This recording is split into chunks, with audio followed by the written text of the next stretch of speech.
Poprosil by som brata Peťka, aby si prečítal slovo. Lebo nebeské kráľovstvo sa podobá hospodárovi, ktorý vyšiel na úsvite, najať si robotníkov do vinice. Dohodol sa s robotníkmi za denár na deň a poslal ich do svojej vinice. Keď vyšiel okolo 3. hodiny, videli iných postávať na námestí a povedal im: choďte aj vy do mojej vinice a dám vám, čo bude spravodlivé. A oni šli.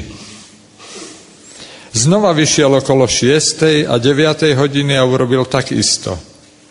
Keď vyšiel okolo 11. a našiel iných postávať, povedal im: čo tu stojíte celý deň a zaháľate? Povedali mu: keď nás nikto nenajal, hovorí im: choďte aj vy do vinice. Keď sa zvečerilo, povedal majiteľ vinice svojmu správcovi: zavolaj robotníkov a vyplať im mzdu. Všetkým od posledných až po prvých. Keď prišli tí, čo boli najatí o 11., dostali po denári. Tí, čo prišli prví, mysleli si, že dostanú viac. No aj oni dostali po denári. Vzali ho, ale reptali proti hospodárovi. Títo poslední pracovali 1 hodinu, ale ty si ich postavil naroveň nám, čo sme znášali bremeno a horúčavu dňa. On však povedal jednému z nich: priateľu, nekrivdím ti. Nedohodol si sa so mnou za denár? Vezmi, čo je tvoje a choď. Ja však chcem tomuto poslednému dať toľko, koľko tebe. Nemám azda právo urobiť so svojím, čo chcem? Alebo zazeráš na mňa, že som dobrý?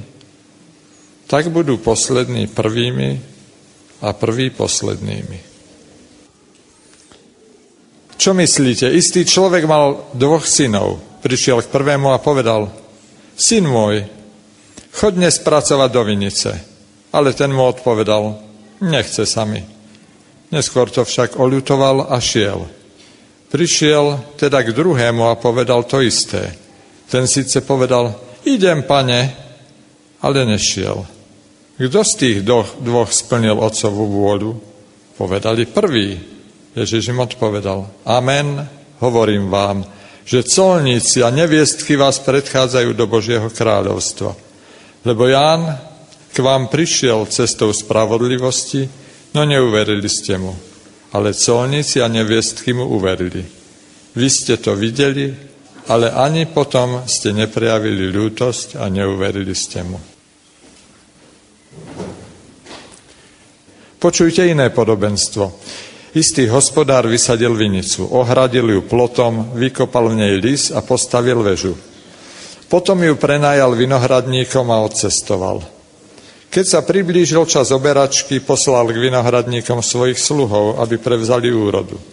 Vinohradníci však pochytali jeho sluhov, jedného zbili, druhého zabili a ďalšieho ukameňovali. Hospodár poslal opäť iných sluhov, viac ako predtým, ale urobili im to isté. Napokon k ním poslal svojho syna, pretože si myslel: iste budú mať k môjmu synovi úctu. Pri pohľade na syna si však vinohradníci povedali: toto je dedič. Poďme, zabíme ho a dedičstvo bude naše. Chytili ho, vyhodili von z vinice a zabili ho. Keď potom príde majiteľ vinice, čo urobí s tými vinohradníkmi? Povedali mu: zlých bez milosti zahubí a vinicu prenajme iným vinohradníkom, ktorí mu budú načas dávať úrodu.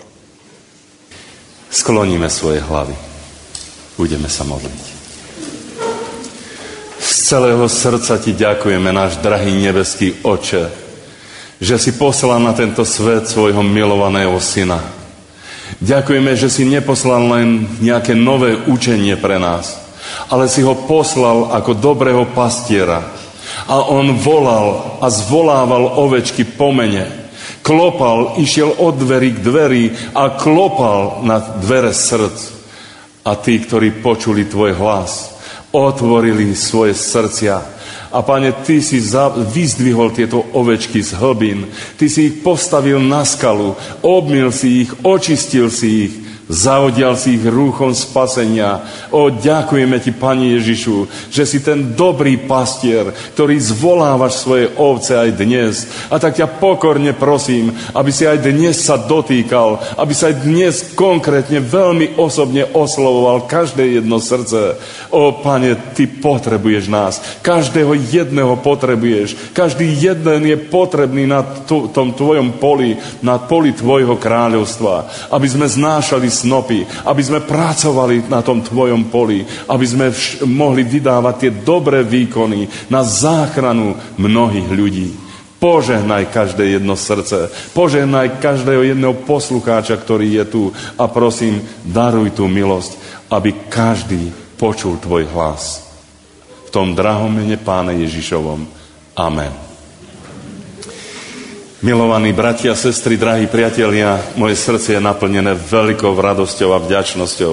Ďakujem milému bratovi, jednému i druhému, za ich svedectva a ďakujem Pánu aj za to, že ich srdcia sú tak otvorené preto, aby proste prišli. Viete, aj brat Čongor viete o tom, že je zlatník a hovorí, brat Alexander, pred Vianocami mám najväčšie objednávky, najviac práce, ale hovorí, ja jednoducho nevzdám sa toho, čo mi Pán položil na srdce. Ja chcem prísť k tým mojim martinským bratom a sestrám, chcem prísť tým ľuďom v Martine a odovzdať to Božie požehnanie, odovzdať to, čo mi Pán položil na srdce. A tak som veľmi vďačný za to, že títo bratia nehľadeli na to, že možno, že budú mať nejaký ukrátený biznis. A ja verím, že im Pán vynahradí. Že proste nebudú ukrátení, že im to Pán už vo svojom srdci, vo svojej láske už dávno vynahradil a že nebudú mať ten nedostatok. Takže ďakujem vám, že ste prišli, bratia, aj tebe, brat Láslo. Ďakujem, že si obetoval svoj čas a máš srdce pre týchto našich slovenských bratov a sestry a že vlastne ty si takým svedectvom pre dva naše národy, že áno, že aj Maďari milujú ľudí na Slovensku a že to je nie to, čo dávajú médiá, ale tu sú vzťahy, tu sú krásne vzťahy medzi ľuďmi, ktorých nemôžu deliť národnostné alebo nejaké jazykové bariéry. Vidíte, jazykovú bariéru sa dá prekonať s jedným tlmočníkom. Obyčajným tlmočníkom, ako je brat Šanko Barkovci. Však? Takže nič nás nemôže oddeliť. Máme jedného Krista, máme jedného Boha, máme Spasiteľa, Pána Ježiša Krista. A tak vás chcem povzbudiť tomu, bratia a sestry, aby sme teraz tak naklonili to svoje ucho, aby sme naklonili to svoje srdce k Božiemu slovu. Viete, Pán Boh povoláva do svojej služby. A ja vidím tuto jedno vrece a vidím tuto proste taký snop. On je tak pekne zaviazaný a keď som sa díval na tento snop, tak som myslel na to, že raz, keď budeme znášať tie svoje snopy, že čo v tých našich snopoch bude. Že či tie naše snopy budú chudobné, alebo či tie naše snopy budú bohaté. Či tam bude veľa zachránených ľudí, či máme to srdce pre tú záchranu, či máme to srdce pre tých ľudí, ktorí potrebujú pomoc. A či vieme obetovať svoj čas, či vieme obetovať svoje financie, či jednoducho, či nie sme nejakí takí, že si to veľmi vypočítame. Viete, aj u nás v našom dome sú bohoslúžby a keď prichádzajú takto hostia, tak moja manželka sa ma pýta, tatínko, tak koľko párkov kúpime? Nemôžeš poslať tých ľudí na dlhé cesty hladných domov. A hovorím, vieš čo, kúp, ja neviem, 300 párkov kúp. A moja manželka ide a kúpi 500. A keď odídu hostia, tak ostanú 3 párky. Vďaka Pánu. A hovorí, tatínko, to si to tak nemôžeš veľmi vypočítať. Ty musíš počítať s tým, že tu prídu ľudia aj s ktorými ty nepočítaš. A skutočne vždy má pravdu. Viete, ako je to dobré, keď na tom poli kráľovstva Božieho sa môžeme tak doplňať. Viete, musíme mať široké srdce. Do toho nášho srdca sa musia zmestiť ľudia aj inej farby, ako je naša pleť. Do toho nášho srdca sa musia zmestiť ľudia aj z iných cirkevných denominácií, aj z iných spoločenstiev. My nemôžeme zavrieť dvere a zabuchnúť a povedať, vy ste len spasení, vy táto hrska a všetci v tomto meste, všetci sú bludári a všetci sú stratení ľudia. Nie. Viete, toto je veľké nebezpečie dnešnej doby, pretože ľudia majú strach. Viete, uzatvárajú sa, stavajú vysoké ploty. Iste vidíte tie krásne veľké domy a okolo vysoké ploty. A prečo stavajú také vysoké ploty? Lebo sa boja. A toto sa deje aj v cirkvách. Toto sa deje mnohokrát aj v cirkevných spoločenstvách. Vysoké ploty, vysoké ohrady, aby jednoducho... A to je všetko strach.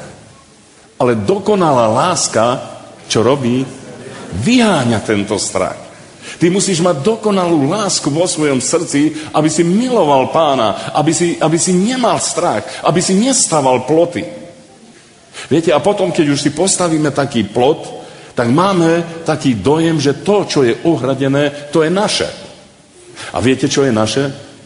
No to, čo si zobereme so sebou, keď zomrieme. Videli ste už niekoho niečo zobrať, že drží, ja neviem, veľkú peňaženku a teraz zomiera a odchádza na druhý svet aj s tou peňaženkou? Nič si nezober. Nahý si prišiel na tento svet a nahý odídeš. Ty musíš vedieť, že je niekto iný, kto stavia tento plot. Že je to neviditeľný plot, je to neviditeľná ochrana, ktorú Boh stavia okolo svojej vinici, ktorú Boh stavia okolo svojho ľudu. A keď človek na silu robí takéto ploty a robí takéto ohrady neprekonateľné medzi Božím ľudom, tak veľké nebezpečenstvo je to, že ten človek si vyvlastní týchto ľudí, vyvlastní si tieto spoločenstvá. A všimnite si, môj milý brat čítal o tom, že boli vinári, ktorým Pán prenajal im vinicu. Oni mali pracovať na tej vinici, ale tá vinica nebola ich. Tá vinica bola Pánova. Vieš, komu ty patríš? Ty nepatríš tým cirkevným svojim hodnostárom, ku ktorým si nejak zaregistrovaný. Ty patríš Pánovi. To je dobre, keď niekde patríš, že máš svoje spoločenstvo, ale ty si musíš jednu vec uvedomiť, že ty patríš Pánovi a že teba chráni Pán, že je Božia ohrada a že je tá neviditeľná ohrada, ktorou Pán chráni a stará sa o tebe. Viete, ale toho chráni, kto na Pána sa díva, kto jednoducho má obecenstvo, živé obecenstvo s Bohom. Lebo taký človek, ktorý vojde niekde do spoločenstva a povie sa, to je exkluzívna cirkev, to je exkluzívne spoločenstvo, tak taký človek môže prísť do toho spoločenstva a tam môže kľudne spať, pretože moji vedúci proste, oni to zariadia. Oni mi zabezpečujú moje spasenie, oni mi zabezpečujú, že ja sa dostanem do neba. Nie, to takto nefunguje. Nikto nebude z ľudí garantovať tvoje spasenie. Vieš, to bude garantovať tvoje spasenie? Tvoj spasiteľ a tvoj Pán. A vieš, čo bude chrániť tvoj život, aby si sa ty nesklzol, aby si sa ty nedostal do moci toho zlého? To, že budeš sa na Pána dívať, že budeš mať denne obecenstvo s ním, že budeš hľadať obecenstvo na svojich kolenách a pokorne budeš pestovať obecenstvo so živým Bohom. Žiadne spoločenstvo, žiadna cirkev, žiadne náboženské zoskupenie, ani tie najnovšie charizmatické hnutia, ktoré sľubujú všeličo sľubujú, ani tie nemôžu garantovať, nikomu nemôžu garantovať spasenie. Viete, kto garantuje tvoje spasenie a môže garantovať tvoje spasenie? Jedine tvoj Pán a tvoj Spasiteľ, Pán Ježiš Kristus. A tomu patríš. On je vlastne ten vinár. On je ten majiteľ. On je ten, ktorý si robí nárok a právo na tvoj život. A tam hovorí, že ten majiteľ vystaval ohradu. Ty máš Božiu ohradu. Vtedy, keď ty miluješ Pána, ty, keď si čítaš Božie slovo, ty vtedy, keď prichádzaš na svojich kolenách pred svojho Pána a hľadáš jeho tvár a pýtaš sa na jeho vôľu, nie podľa svojho vlastného ja, nie podľa svojich vlastných žiadostí robíš veci života, ale pýtaš sa, Páne, čo je tvoja vôľa, ako by si ty teraz jednal, čo by si ty teraz hovoril, ako by si ty reagoval. A ty, keď sa dívaš a všetky veci svojho života robíš s hľadom a pohľade na neho, tak ty máš tú Božiu ochranu. Pred mnohými rokmi mi priviedli jednu takú dievčinu, vtedy mohla mať 18-19 rokov, ale mala úroveň svojho myslenia na 5 rokov, 5-ročné dievčatko. A priviedli mi ju, aby som sa jej venoval, aby som ju priviedol ku Kristu. A ja keď som videl proste tú zúboženú mladú dievčinu, tak ju volali v našom meste, že hlúpa Lena. Nijak ináč, ona nemala iné meno, proste v mysli občanov tam. Ak niekto povedal hlúpa Lena, tak všetci vedeli, že jedná sa o to dievča, ktoré síce je vyspelé, dospelé, pekné dievča, ale proste rozum má na úrovni 5-ročného dievčatka.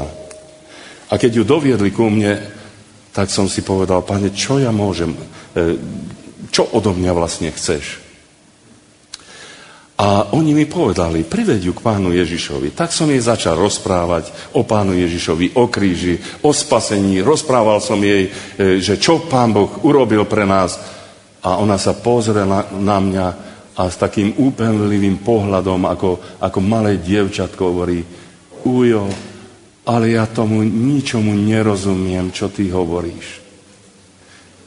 A tak mi Duch Svätý povedal, ty sa musíš znížiť na úroveň toho 5-ročného dieťaťa a hovoriť tak, ako 5-ročnému dieťaťu a myšlienkový postup tak podať, ako keby si 5-ročnému dievčatku hovoril. Viete, to bolo veľmi ťažké. Vidíte pred sebou krásne dievča, vyspelé, dospelé a teraz vy mu rozprávate ako 5-ročnému dievčatku. To bolo pre mňa veľmi ťažké.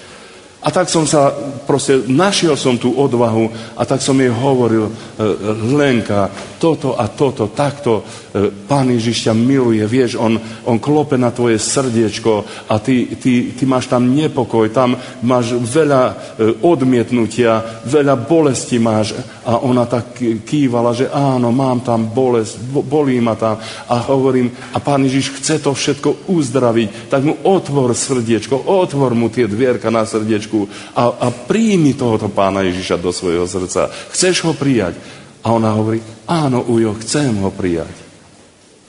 A keď otvorila to svoje srdce, Pán Ježiš vstúpil do jej srdca a prišla domov a jej matka, pretože nebola veriaca, špatne zahrešila a hovorí, mama, ako to rozprávaš?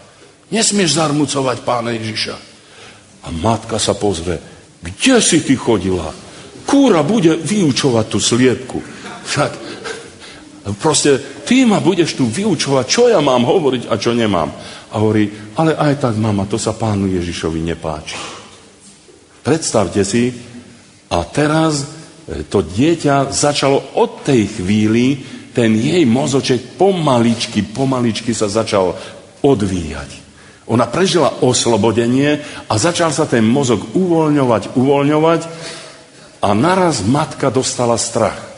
Pretože vidí, že toto dieťa začína sa rozumovo vyvíjať a ona dostávala na ňu invalidný dôchodok. Rozumiete? A bála sa, že stratí tento dôchodok.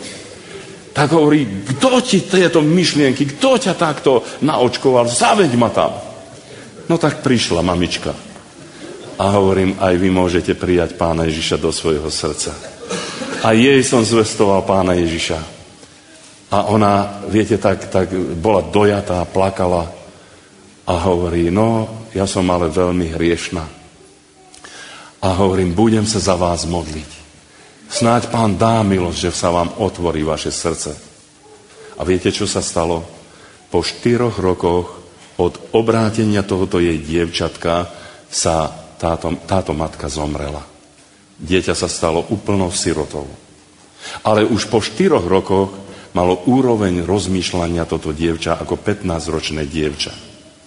Dnes, tak ako brat Čongor svedčil niekomu, hovorí, že dnes už má rozum k svojmu veku.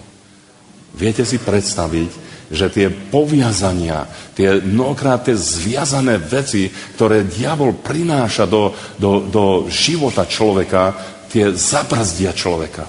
Ale keď my mene Pána Ježiša Krista môžeme rozväzovať na tej práci, na tej vinici Pánovej, my môžeme pracovať a môžeme slúžiť týmto ľuďom, tak títo ľudia sú oslobodzovaní, títo ľudia sú uvoľňovaní, títo ľudia sú uzdravovaní. Ale nie tak, ako si to človek predstavuje. Viete, ja som nemal predstavu, ako to urobí Pán.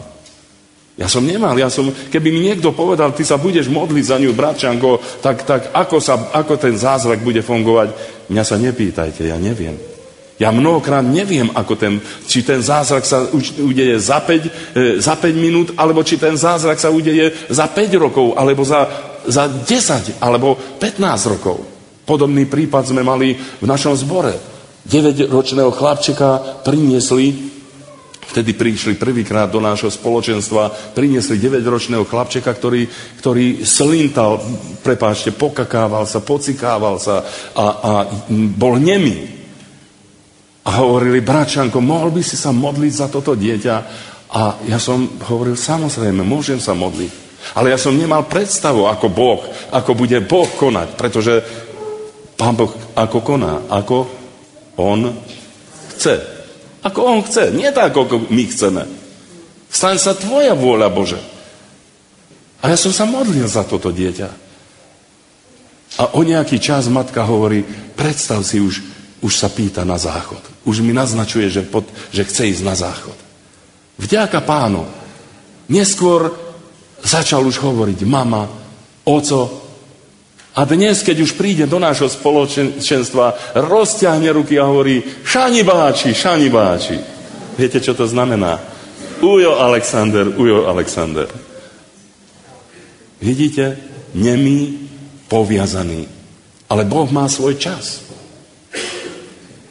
Aj včera sme mali jednu takúto situáciu a videl som to sklamané srdce matky, ktorá mala svoju predstavu.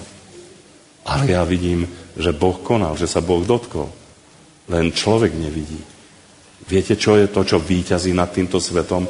Naša viera. Ak my zotrváme vo viere, ak my očakávame na Pána, tak vlastne sme dobrí pracovníci.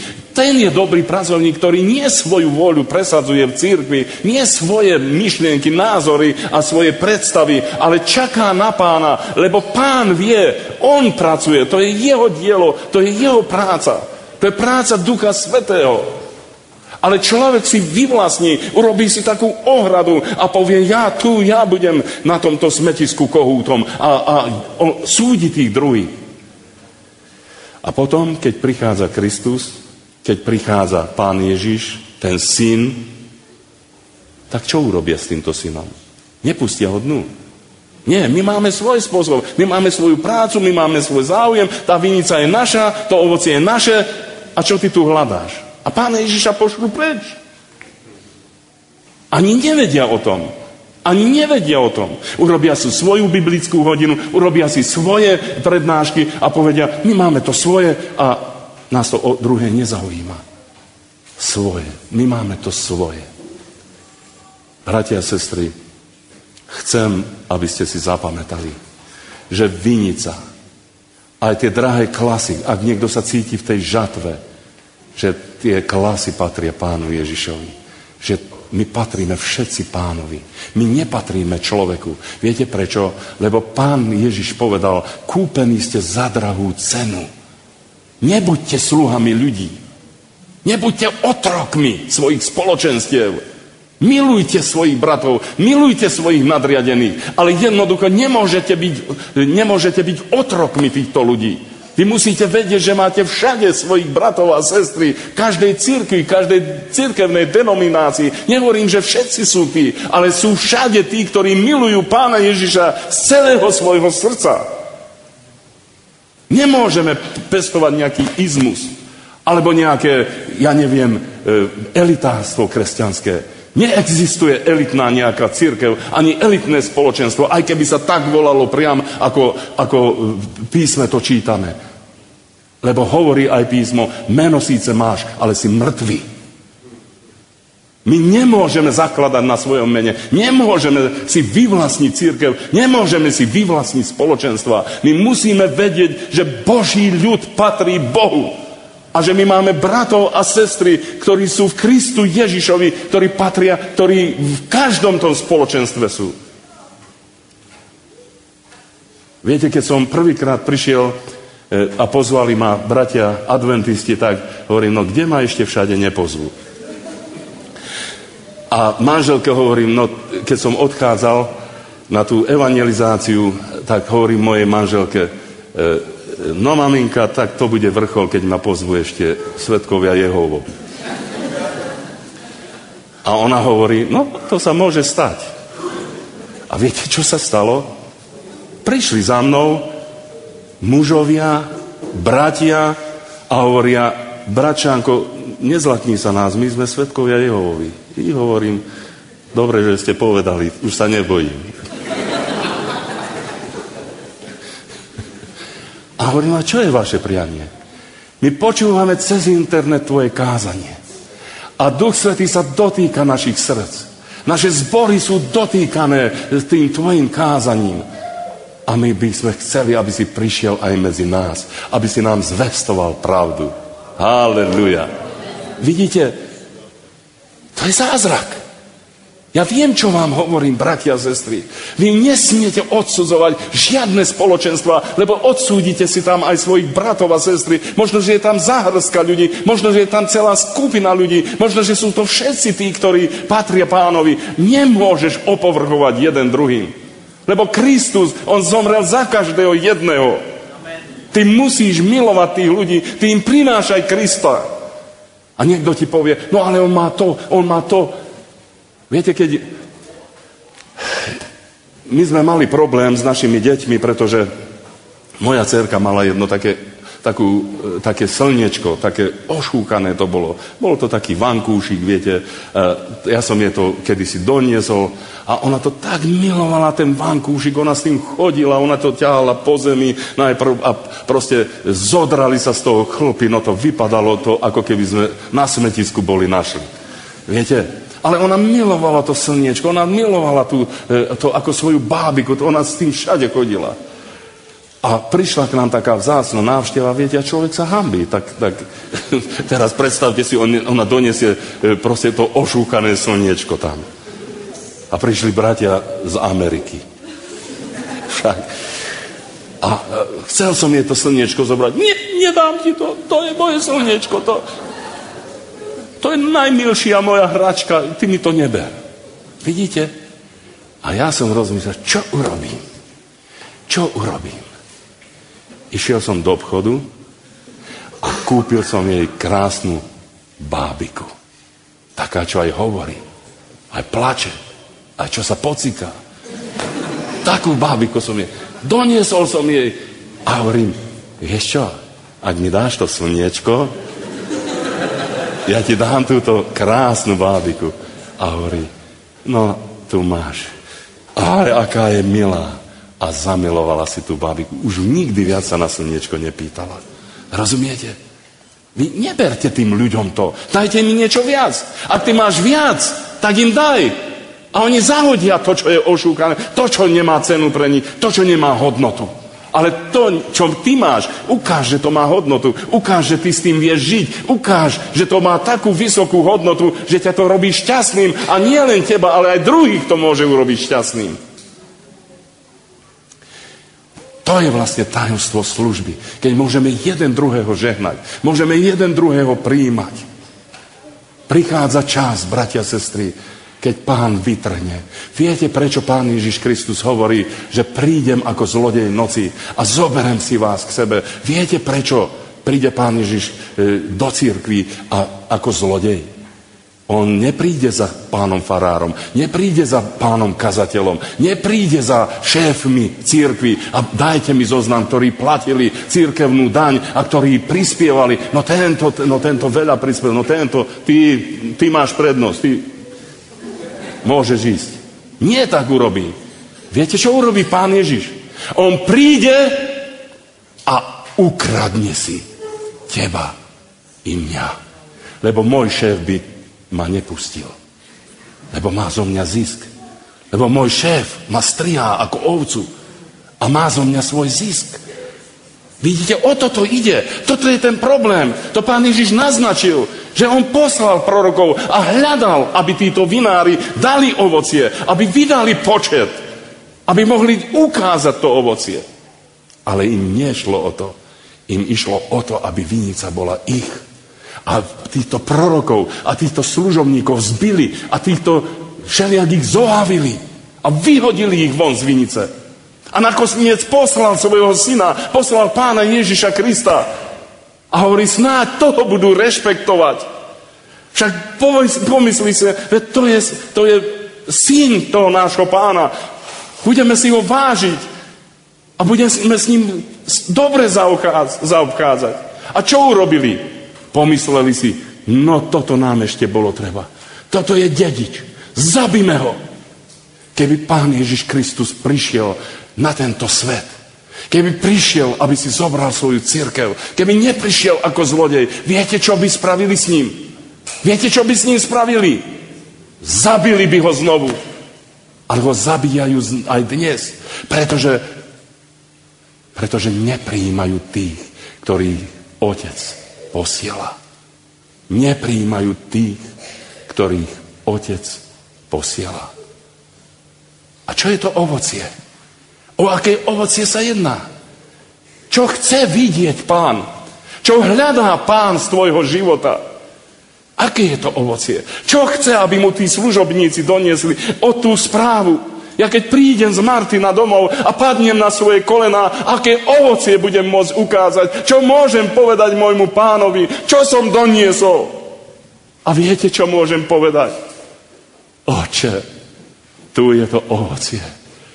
Láska. Tak, ako Láslo povedal, ja tu cítim lásku medzi vami. Prijali ste ma. Média hovoria o nenávisti, o neprijatí. Ale vy ste ma prijali. A ja kde pôjdem, tam budem rozprávať. Ja budem o tom hovoriť, že tu je prijatie, tu je láska. Ovocie Ducha Svätého. Otec hľadá. Nie to, aby sme kritizovali. Ten je z tej daj pozor, lebo vieš, on má asi lepru, alebo má nejaký svrab. Nie, že nejaký svrab sa z nich však. A nedovolia tí šéfovia cirkvi, aby sa Boží ľud stýkal. A ty máš srab, brat, sestra? Nemáš. Čo máš v srdci? Máš lásku Božiu. Božiu lásku. A toto čaká Otec.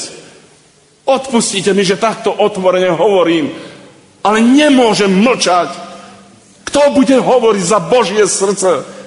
Či azda Boh vykúpil len jedno cirkevné spoločenstvo a druhé odsúdil? Či Boh nemá svoje dietky všade, na každom mieste a v každom národe? Aj v každej barvi svojich pletí. Neodsudzujte sa. Milujte sa. To je veľké privilégium, keď môžete jeden druhému prejaviť Božiu lásku. Keď môžete jeden druhého prijať. Koľký z vás mi viete proti mne dať svedectvo, že keď ste prišli, aby som sa modlil za vás, som sa pýtal, ty si od ktorého pastora, ty si z akého spoločenstva, ty si taký istá, alebo taký, ja neviem, ik, alebo ok, alebo kvok. Nepýtal som sa. Viete prečo? Lebo som vedel, že ťa Boh miluje. Že si Boží. Že si Boží. Odstránte tie hradby. Odstránte zo svojich srdc a vyznávajte, vy kresťania na Slovensku, vyznávajte, že Boží ľud patrí k sebe, že Boží ľud je vykúpený a patrí svojmu Pánovi. Vyznávajte, že nič vás neoddelí jeden od druhého. Nenechajte, aby boli vyhadzovaní tí, ktorých posiela Otec, aby preukázali, aby priniesli Otcovi ovocie, aby povedali: Oče, tam v tom Martine je láska, tam jednoducho nie je to závisti, tam nie je to nenávisti, tam nikto nerozpráva jeden proti druhému, ale tam všetci sa milujú. Oče, tu je to ovocie. Aký budem šťastný, keď budem môcť padnúť na svoje kolená, keď prídem do Komárna a môžem vyznať: Oče, pozri, tu je prierž, tu je celá nádoba naplnená z toho ovocia. Pozri, ochutnaj. A Otec ochutná a hovorí: to je sladké, to je zrelé, to je požehnané ovocie. Ale tam, kde hovorí Pavel apoštol, kde sa hryziete, tam, kde jeden druhého osočujete, tam, kde jeden druhého neprijímate, hľadte, aby ste neboli strávení jeden od druhého. Ale slovenský ľud, slovenský národ pochop jednu vec, že Kristus za teba zomrel, že si jeho. Nekúpil ťa ani zlatom, ani striebrom, ani drahými kameňmi, ale ťa kúpil svojim životom a tam na Golgotskom kríži tiekla jeho krv za teba. Nikto, žiaden z cirkevných hodnostárov neplatil za tvoj život. Ak ti nezobral, tak ti nedal. Jeden, ktorý ti dal. Jeden, ktorý za teba platil. Tú najvyššiu cenu je tvoj Pán. A tak patríš jemu od veky. Od vekov až na veky. A buď mu verný. A Pán ťa povoláva. Povoláva ťa do tejto služby. Poď. Tak hovorí Pán.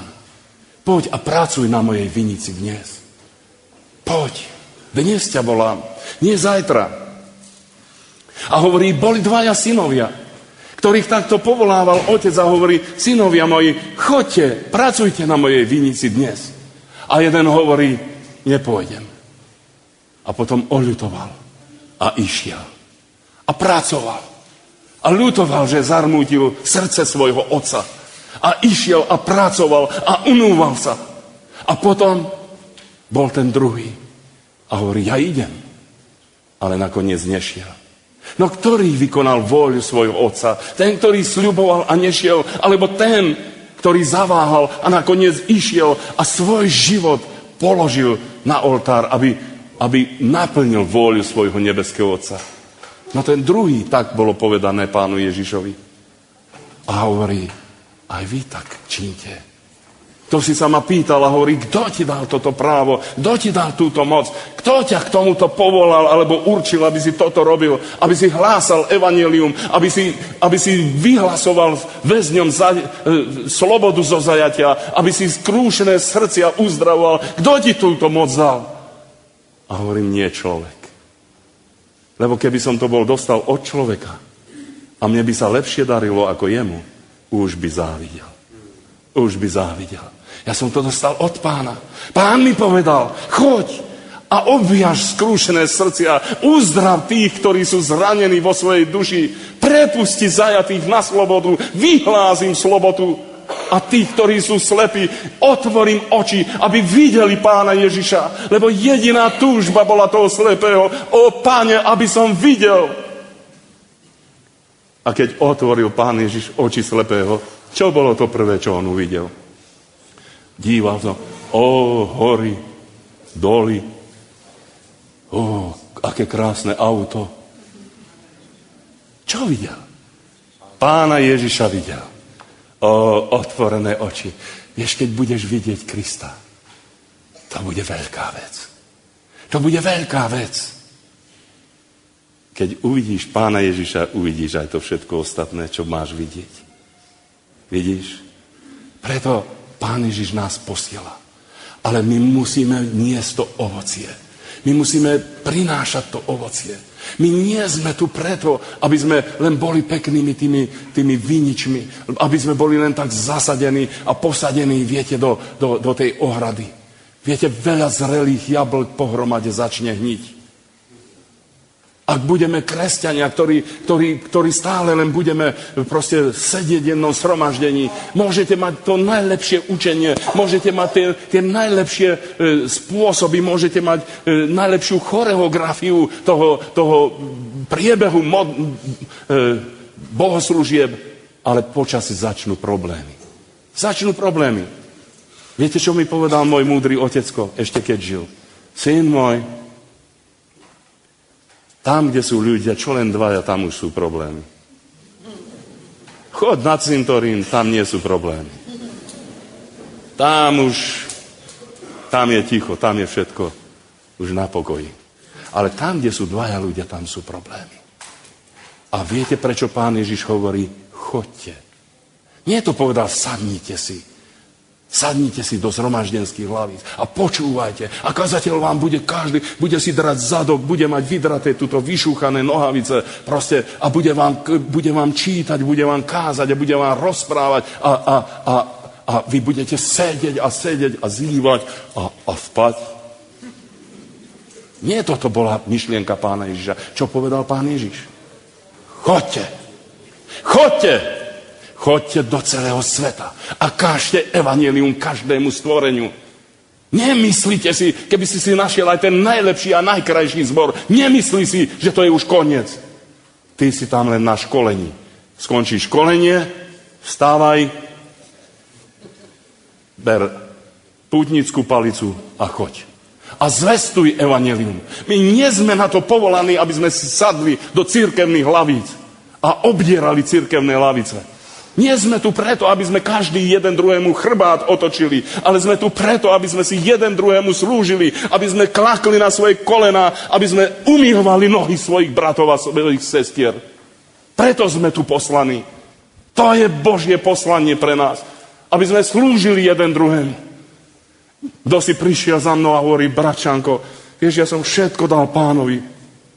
Ja proste študujem Božie slovo, čítam si Božie slovo, modlím sa, ale došiel som po určitú hranicu a ja už sa neviem ďalej vyvíjať. Ja neviem, čo je môj problém. A hovorím, vieš, čo je tvoj problém? Teraz už zatvor tú Bibliu a zober si ju pod pazuchy a to, čo si prečítal, choď a konaj. Slúž. Pracuj. A musíš od spodu, nie hlavy umývať, lebo viete, na to, aby som ja hlavy umýval, ja nepotrebujem veľa pokory. To sa dá tak tomuto bratovi. Vieš, bratu, ja tu mám taký, proste, Duch Svätý mi ukázal, že ti mám umyť hlavu. A začnem umývať mu hlavu.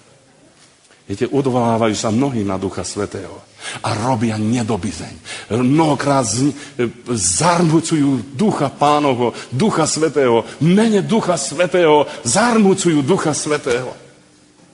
A myslia si, že im Pán povedal a oni idú a umývajú hlavu bratov a sestier. Vtedy uverím, že ťa Boh poslal. Keď sa skloníš a budeš umývať nohy, keď budeš ten najmenší, keď budeš ten posledný, vtedy uverím, že ťa Duch Svätý poslal.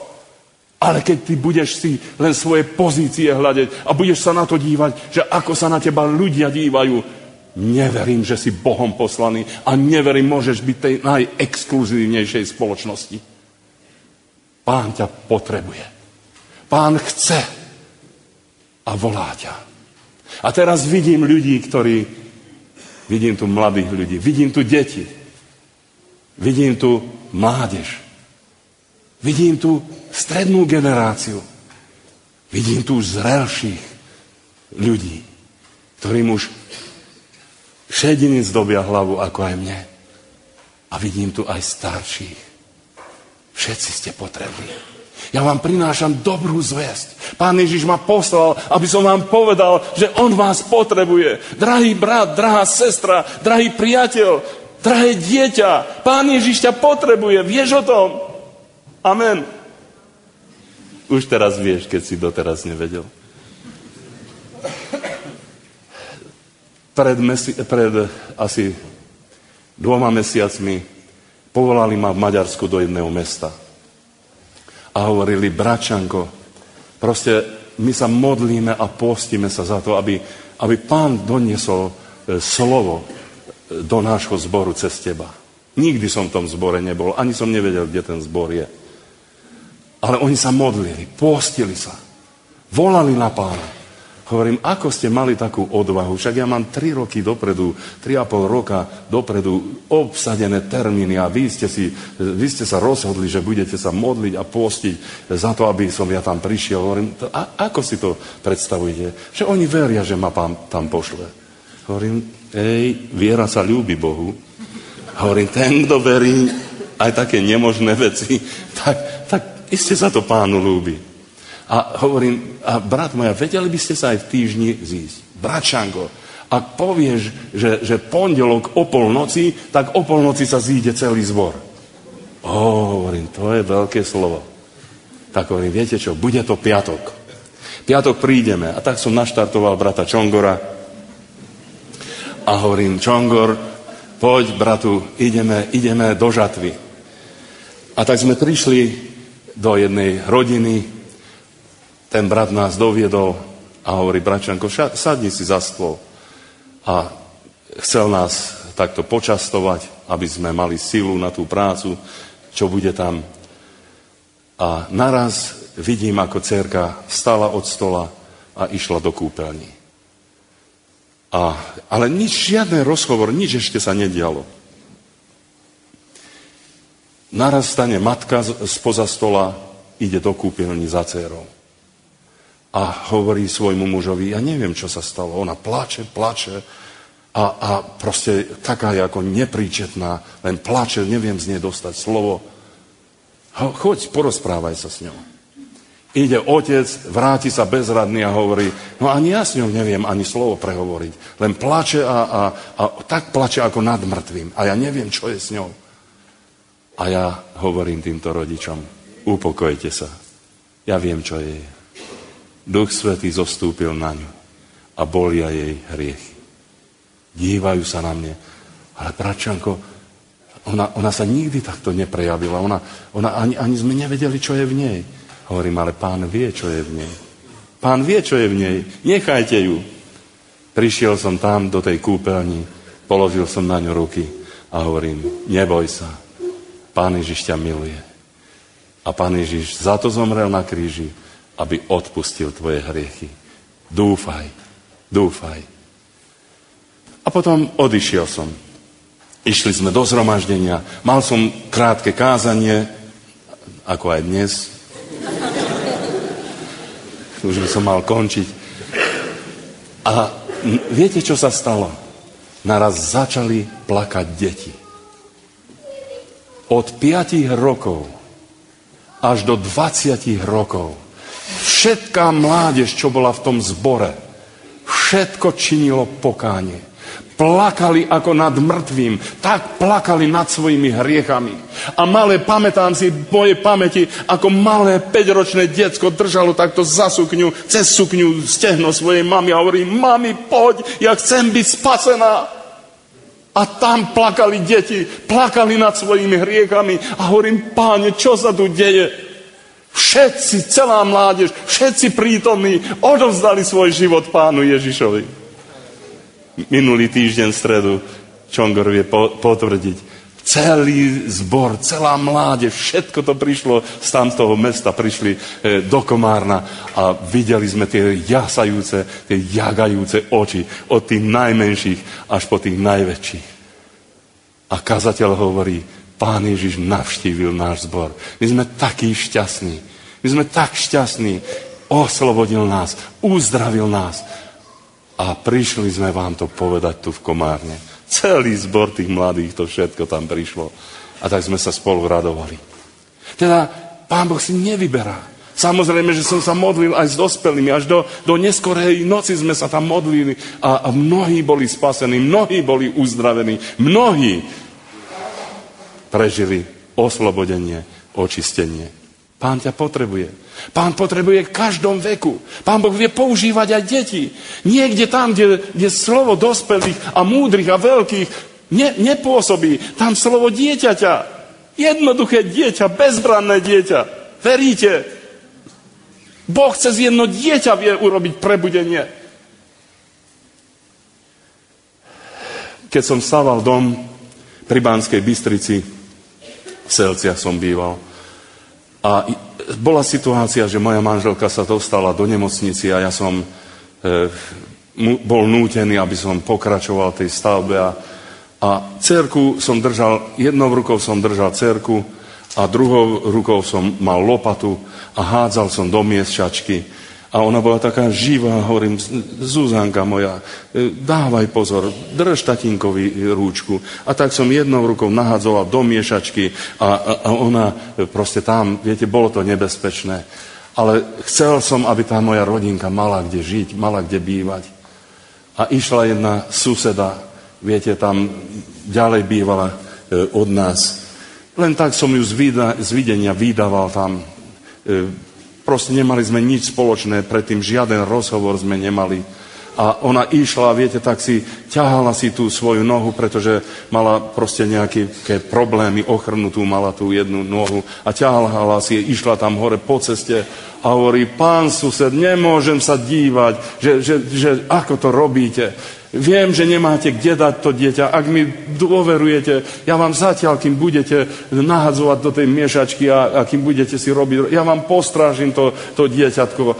Ak mi dôverujete, hovorím, dobre, pani, ja vám dôverujem, nech sa páči, tu je dcerka, zoberte si ju so sebou. A išla, zobrala tú moju dcerku, keď ocko povolil, tak ona mala dôveru, moja dcera mala dôveru. Držala tú babičku, ona išla, a tá dcerka sa jej vždy pozerala na tú krivú nohu a hovorí, tetuška, a prečo si tak ťaháš tú nohu? Viete, dieťa je úprimné. A hovorí, vieš, Zuzanka, tá nožka ma bolí. A už si sa modlila za to, aby ti ju Pán Ježiš uzdravil. Viete, čo povedala táto žena? Že 50 rokov chodím do kostola. A pán farár mi to nikdy nepovedal. 50 rokov si poctivo platím svoje členské a hovorí, nikdy mi to nepovedali. A toto dieťa mi povedalo, a ty si to povedala pánu Ježišovi. Moja dcerka sa stala misionárkou. Bola maličká, len akorát rozprávať vedela. Viete, čo sa stalo? Aj táto žena, aj jej deti, aj syn, aj dcera prijali Pána Ježiša Krista za svojho osobného spasiteľa. Halleluja. Vidíte? Slovo dieťaťa. Pán ťa potrebuje. Deti, mládež, detičky, mladí ľudia, stredná generácia, mládež, starší, bratia a sestry. Pán vás potrebuje. Brat môj, nie si na zahodenie. Halleluja. Pán ťa potrebuje. Pán ťa potrebuje, lebo ťa miluje. Čo robí nádor? Všetko je v poriadku. Všetko je v poriadku. Rozumiete? Pán vás potrebuje. Aj teba potrebuje, brat môj. Aj teba. Či si mladý, či si starší, či si šedivý, či máš biele vlasy, či máš čierne vlasy, alebo už nemáš nič. Aj tak ťa potrebuje Pán. Raduj sa. Raduj sa. Poď do mojej vinici dnes. Neviem, koľko je hodín v tvojom živote. Možno, že je 11. Možno, že je už po obede. Možno, že je už pred večerom. Neváhaj. Nepovedz, no ja mám ešte, čo mám ešte pred sebou. Možno, že ešte zo pár dní. Viete čo? Zavolali ma k jednému človeku, ktorý zomieral. Bol ateista, komunista, neznaj Boh, neverec. A povedal mi ten brat, hovorí, môj otec zomiera. On neznáša farárov, neznáša kazateľov, neznáša Boha, nič. Ale ja som sa modlil celý život za neho. Bratčanko, poď a pomodli sa za môjho otecka. Ja chcem, aby bol spasený. Lekár mi povedal, že je už na odchode. A hovorím, brat môj, rád by som išiel, ale idem na evangelizáciu. 2 dní budem na evangelizácii a potom sa vrátim. Potom prídem a budem sa modliť za tvojho ocka. A on hovorí, môj ocko už nebude medzi živými. Lekári mi povedali, že to... A hovorím, vieš čo, brat môj? Ak Boh má plány s tvojim otcom, ja pôjdem na evangelizáciu a tvoj ocko počká. Ak s ním nemá plány, tak si ho Pán Boh zobere. Ale ak má s ním plány, tak tvoj ocko počká. A odišiel som. Keď som prišiel na ten ďalší, tretí deň, zvoní telefon a hovorí, bračanko, tak môžeš ísť. A hovorí, no čo, ocko ešte neodišiel. Nie, on ťa čaká. Dobre, hovorím. Takže zle sa prepočítali sa lekári. A tak prišiel som tam a tento človek, ktorý nikdy o Pánu Ježišovi nepočul, ani nič nevedel. Viete, čo som mu povedal? Drahý môj brat a priateľ, Pán Ježiš ma poslal k tebe, aby som ti zvestoval, že všetky tvoje hriechy on ti odpúšťa. Jeho oči sa roziskrili. Viete, to bolo to, ako keby ten človek skutočne už bol jednou nohou v hrobe a jeho oči raz sa rozjasnili. A hovorím, všetky hriechy, aj tie, ktoré si zabudol.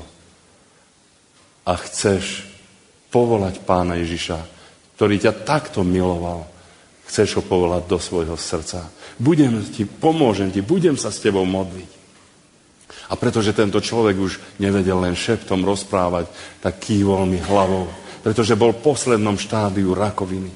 Kývol hlavou a hovorí, chce prijať Pána.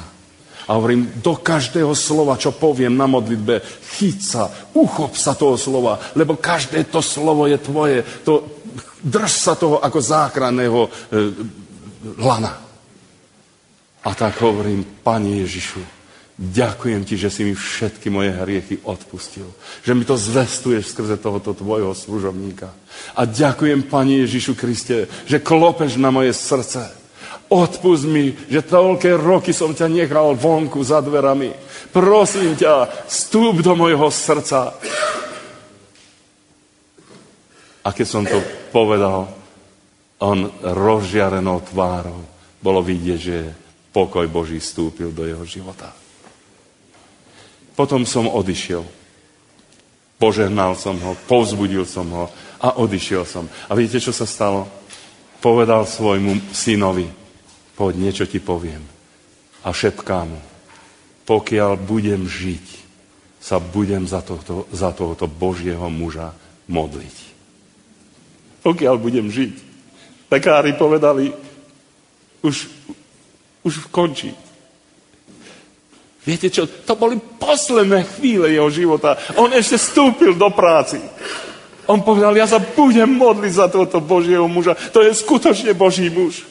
On to povedal, nie ja to hovorím. A modlil sa. Modlil sa. A lekári čakali jeho smrť. Ale jemu sa nechcelo zomrieť. On pýtal piť, potom pýtal jesť. O mesiac prišiel domov. A ešte dlho sa modlil za brata Alexandra. Halelujá.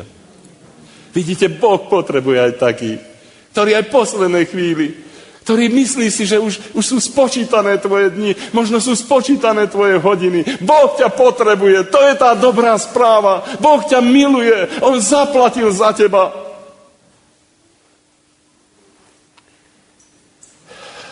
Si Pánom. Povedz mu svoje áno. Veľmi som šťastný, že v mojom detstve, keď Pán Ježiš zaklopal na dvere mojho srdca, ja som mu už mohol povedať vo svojom detstve svoje áno. Viete, od čoho všetkého ma Pán uchránil? Ja neviem, čo sú také veci, ako hovorí brat Láslo. Ja som to nezažil, tie hlbiny. Bol som síce v okultných veciach namočený, ale Pán Ježiš Kristus aj odtiaľ ma vytiahol, vyviedol, očistil, oslobodil ma. Aj ty, drahé dieťa, aj ty, malý chlapček, aj vy, mladí, môžete byť uchránení od mnohých problémov, ktorých trpí tento svet. Nebažte, nežiadajte si to, čo má tento svet. Lebo to je všetko len pozlátko. Keď to zoberete do svojho života, keď sa to dotknete, tak naraz zistíte, že za tým pozlátkom tam je pasca diablova. A on vás chytí. Ukáže ti, najprv ti bude ukazovať cigaretku, bude ti ukázovať drogy a skús to a uvidíš a to a ja neviem čo. A potom ťa chytí a nepustí. Koľkí plakali, koľkí volali v mojej prítomnosti a volali na Pána a hovoria, Bože, osloboď ma, vysloboď ma z tejto smrti, vysloboď ma z tejto pasy. Ale ty nemusíš. Ty môžeš svoju mladosť, svoje detstvo, ty môžeš svoj život odovzdať. Hoci zavčas ráno. A môžeš celý svoj život prežiť s Pánom Ježišom. Od svojej mladosti. Akí blahoslavení sú tí, ktorí milujú Pána už od svojho detstva. Akí sú blahoslavení tí, ktorí boli uchránení od všelijakých tých močarísk, od všelijakých tých zlých vecí, ktoré klamú a kradnú človeka. Viete, diabol robí trojakú prácu. 3 stupne má tá práca. Aby ste vedeli, že kedy máte dočinenia s diablom. Tá prvá jeho práca je, že klame. Tá druhá jeho práca, že kradne. A tá tretia jeho práca je, že vraždí. Najprv ťa oklame, povie ti, vieš čo, ty nie si spasený.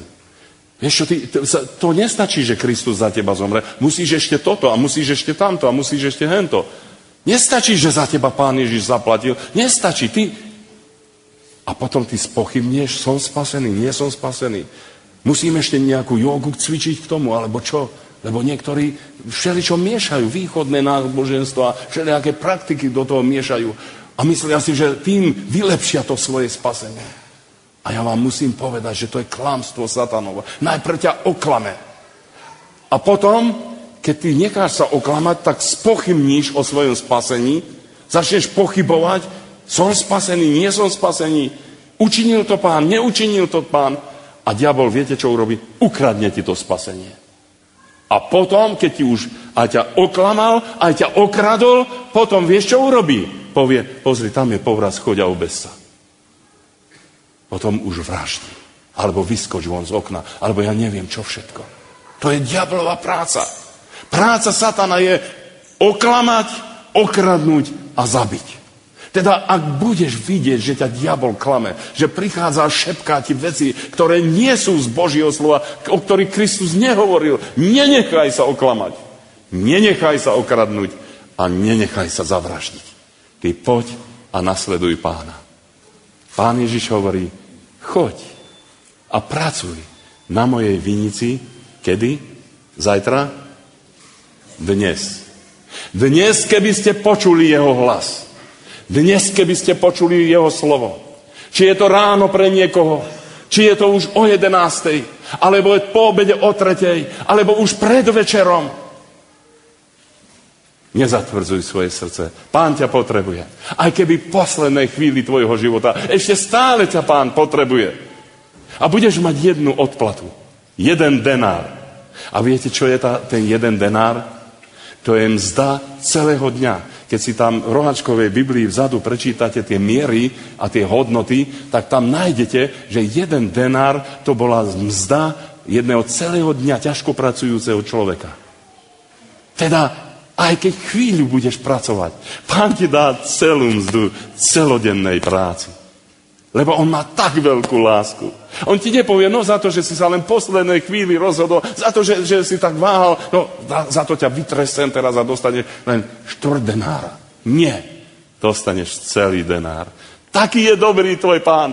A prečo niekoho oči sú také zlé? Prečo sa dívate na tých, ktorí v poslednej chvíli života odchádzajú? Prečo im nedoprajete, aby došli spasenia? Ja som v jednej nemocnici videl zomierať ženu, ktorá bola v kóme a nevedel som, že zomiera a bol som navštíviť jednu sestru a hovorím, sestra moja, čo je s týmto s touto ženou? Proste tak meravo hľadí do stropu a ani sa nepohne. Hovorím, ona je tu mŕtva, alebo čo? Že nie, ona je v kóme. A hovorí, už to sú posledné chvíle, ona už za chvíľočku zomrie. Hovorím, a to nikto pri nej nie je. Není nikto, kto by jej ruku podal. Nikto, kto by jej povedal, že Pán Ježiš ťa miluje. A kto by to mal robiť, bratčanko? No hovorím, asi ty, sestra moja. Ale ja nie som kazateľ. Na to nemusíš byť kazateľom, aby si povedala susedke tam na posteli, čo leží, že ťa Pán Ježiš miluje. A tak som prišiel tam k tej posteli, zodvihol som ruky a začal som sa modliť. A hovorím, drahý nebeský Oče, mene Pána Ježiša Krista, tvojho milovaného syna, prosím ťa, odpusti tejto žene, odpusti jej všetky jej hriechy. A prosím ťa, príjmi ju na milosť, príjmi ju do svojej slávy. Ďakujem ti, že si ma počul, Oče. A vidíte, čo sa stalo? Tá žena, čo bola v kóme, začali jej tiesť slzy. Začali jej tiesť slzy. Ona vnímala. Halelúja. A ja som pochopil, ona potom zakrátko zomrela. Ja som pochopil, že táto žena sa stala v posledných chvíľach jej života mojou drahou sestrou Pánu Ježišovi. A prišiel som do zboru. S radosťou som to rozprával. Bol som ešte vtedy kazateľom vo veľkej cirkvi. A tam som rozprával o tom. A tam bol jeden starý brat a hovorí, no, bračánko, ty by si všetkých popchal do neba. Hovorím, brat môj, keby to na mne záležalo, viete, že by som všetkých tam popchal. Všetkých by som tam popchal. A on hovorí, no dobre, ale my, čo sme niesli páľu dňa, my, ktorí sme už od svojej mladosti zápasili a bojovali, a ty tam sa postavíš a stržíš ju tam do neba. Hovorím, ešte žila. Ešte slzy pokánia tiekli z jej tváre. Ona tam bude sa skvieť v sláve Pána Ježiša, brat môj. Dopraj jej to. Rozumiete? Aj v poslednej chvíli. Aj v poslednej chvíli. Boh je verný. A už končím. Budeme sa modliť. A budeme ďakovať Pánu, že patríme jemu. Áno, drahý nebeský Oče, lebo tak sa ti to zaľúbilo, že si vysadil svoju vinicu. A to tajomstvo tvoje je to, že ty znáš tých, ktorí sú tvoji. To nie sú tí, ktorí si povedali, že my sa takto voláme, alebo onak voláme, ale pečať tvojho ducha je to, že Pán zná tých, ktorí sú jeho. A ja ti ďakujem, že ty znáš tých, ktorí sú tvoji. Ó, Pane, tí, ktorí prijali obet tvojho syna. Tí, ktorí otvorili svoje srdiečka, aby do svojho srdca prijali teba. Lebo si prišiel do svojho vlastného a vlastní ťa neprijali. Ale všetci tí, ktorí ťa prijali, dal si im právo a moc, aby sa volali deťmi Božími. Ó, Pane, tak ďakujem ti za to, že ty presne vieš, v ktorom srdci prebývaš. Ty presne vieš, ktorého srdca si trón zaujal. Ó, ďakujem, že tá pečať Božia má toto znamenie, že ty znáš, v ktorom si ty srdci. A ďakujem, že patríme do tej jednej záhrady, patríme do toho jedného, na to jedno pole, na to tvoje pole. A ďakujem, že nie listy obdivuješ na nás, nie to, čo my robíme, ale pozeráš to ovocie, či máme lásku, či máme radosť, či máme pokoj, či máme dobrotu, či máme vernosť, krotkosť, zdržanlivosť. A toto je to ovocie, ktoré hľadáš na nás. Nie naše krásne listy, nie naše pozície, že či sme tu, alebo sme tam, a či máme takú, alebo onakú funkciu, ale ty sa dívaš na to, či prinášame toto ovocie. Ó, príď, Pane Ježišu, príď teraz. Príď ku každému jednému srdcu. A my ti odovzdávame to ovocie lásky, vernosti, pokory, tichosti. Príjmi, Pane, táto vinica, tento zbor, táto cirkev tu v Martine ti odovzdáva toto ovocie. A vítame ťa medzi sebou, Pane. Vítame ťa. My ťa nevyhadzujeme von. My ťa nechceme zavraždiť. My ťa nechceme poslať preč. My ťa nechceme opäť križovať svojou neverou a svojím sebectvom. Ó, Pane, príjmi, čo je tvoje. Tvoja je česť, tvoja i sláva na veky vekov. Haleluja. A teraz, keď máme sklonené svoje hlavy A tak prežívame, že Duch Svätý veľmi jasnou rečou hovoril k nám. A chceme povedať nášmu Pánovi, tu som, Pane, pošli mňa. Tu som, Pane, aby som konal Tvoju vôľu. Nie zajtra, už dnes. Dnes chcem ísť. Dnes chcem naplniť Tvoju vôľu. Dnes chcem byť užitočný. Od tejto chvíli. Neviem, koľko minút mi ešte dáš, koľko hodín, neviem, koľko dní, rokov, mesiacov, rokov, ale tu som, Pane, aby som činil Tvoju vôľu. Je tu niekto? Najprv by som sa opýtal, detičky, vy, milé deti, vy, mládež, najprv oslovujem vás. Vy, ktorí ste ráno, v ráne svojho života, včas ráno, je tu niekto z vás, deti, mládež, ktorí chcete svoj život zaslediť Pánu Ježišovi a chcete ísť do jeho vinici, lebo ste pochopili, že Pán vás potrebuje. Zodvihnite svoje ruky. To je váš čas. Halelúja. Buďte požehnaní. Buďte požehnaní. Buďte požehnaní. Halelúja. Nebojte sa, nehambite sa. To je váš čas. To je vaše pozvanie. Vďaka Bohu aj za tie detské rúčky tam.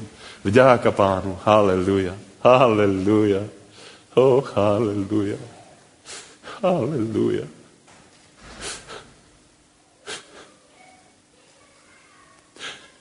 Teraz oslovujem vás.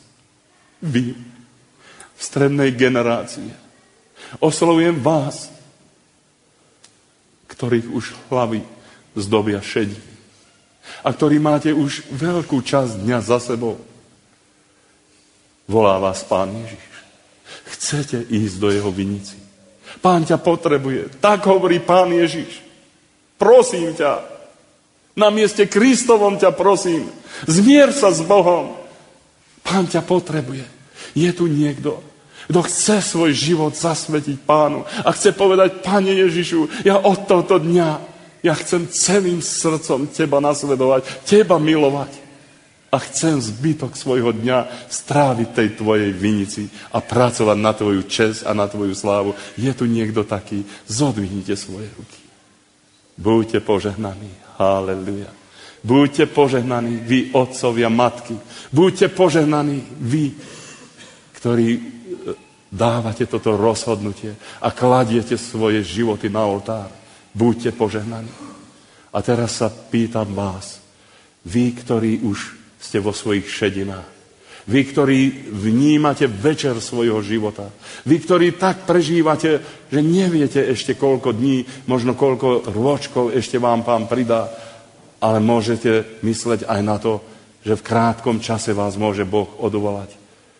Chceš teraz urobiť rozhodnutie, môj brat, moja sestra, drahý môj priateľ, v svojom staršom veku, a chceš sa zasvetiť celé Pánu Ježišovi do jeho služby. Chceš ho milovať, chceš ho nasledovať. Zodvihni svoju ruku. Buď požehnaný, buďte požehnaní. Aké je to nádherné, aký ste krásni, aký ste nádherní, vy starší bratia, sestry. Nádherní ľudia. Halleluja. Moja duša plače, lebo pôjdem pred Pána. A keď prídem domov, donesiem to ovocie lásky a poslušnosti. Buďte požehnaní vy deti, buďte požehnaní vy mládež, buďte požehnaní vy mladí, vy mladé manželstva, vy mladé rodiny, buďte požehnaná stredná generácia, buďte požehnaní vy starší bratia a sestry. Takto hovorí Pán Ježiš, poďte, zaprite sami seba, vezmite kríž svoj na každý deň a poďte a nasledujte ma a ja budem s vámi po všetky dni až do skonania sveta a uvidíte moju slávu, lebo som vám povedal, príde čas, keď anjeli budú zvestovať, budú trúbiť a oddelia tých, ktorí sú kozly a oddelia tých, ktorí sú ovce, ale vy ste mojimi ovečkami, lebo ste poslúhli môj hlas. A moje ovce čujú môj hlas a nasledujú ma a za cudzými hlasmi nepôjdu, ale budú naplňať moju vôľu môjho Otca, ktorý je v nebesiach. Tak hovorí Pán Ježiš. Poď a nasleduj ma a ja budem s tebou a požehnám ťa. prevediem ťa aj cez vodu, prevediem ťa aj cez oheň, prevediem ťa cez skúšky života, ale ťa zachovám. A ty ma budeš milovať a budeš vyznávať môj Boh a môj Pán. A ja vyznám moje milované dieťa, ktorom sa mi zaľúbilo. Poď do môjho odpočinku. Amen.